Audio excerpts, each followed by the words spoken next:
आज ज्ञापन के माध्यम से हमारे देश के गृह मंत्री, राज्यपाल, उप राज्यपाल और कमिश्नर पुलिस ने सबसे मांग की है कि यहाँ पर जो अवैध मस्जिद पिछले 8-10 साल से जबरदस्ती बना दी गई थी शोएब इकबाल द्वारा, और उस मस्जिद को हटाने का हाई कोर्ट ने आदेश दे दिया, मगर ये केजरीवाल सरकार आज तक इस मस्जिद को हटा नहीं पाई।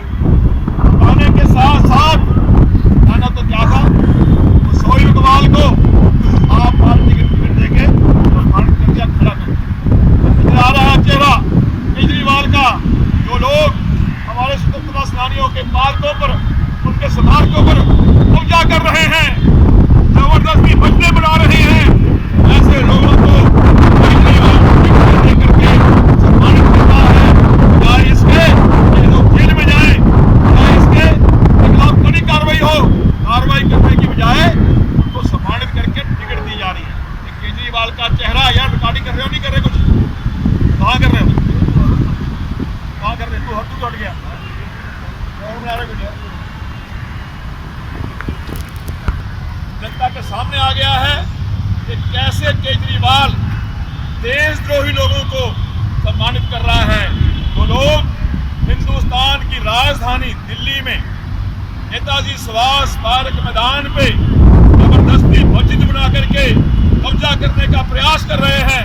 वो दिल्ली में भाईचारे और प्रेम का जो वातावरण है उसको तहस नहस करने की साजिश रच रहे हैं। ऐसे लोगों को केजरीवाल ने सम्मानित किया है। इसलिए आज हमने अपनी पुष्पांजलि देकर के ये मांग की है कि जल्द से जल्द ये अवैध मस्जिद यहाँ से हटाई जाए।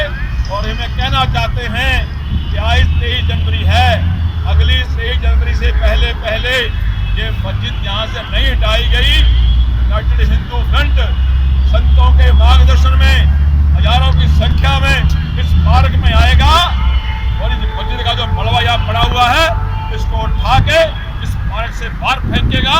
ये हमारी खुलेआम चुनौती है, चेतावनी है। हम प्रशासन से, सरकार से कहना चाहते हैं कि सरकार इस पर संज्ञान ले। अगर सरकार संज्ञान नहीं लेगी, यूनाइटेड हिंदू फ्रंट के हजारों संत महात्मा कार्यकर्ता इकट्ठे होकर के स्वयं संज्ञान लेंगे, इस मलबे को यहाँ से हटाएंगे। बाबरी जो ये मस्जिद का मलबा है और यहाँ पर नेताजी का स्मारक बनना चाहिए। नेताजी के संबंध में जितनी गाथाएं हैं, जितनी सामग्री है, यहाँ पर हो संग्रहालय बने ताकि लोग आकर के बांचे, पढ़े, देखें। हमारे देश की युवा पीढ़ी में भी राष्ट्रभक्ति की, देशभक्ति की भावना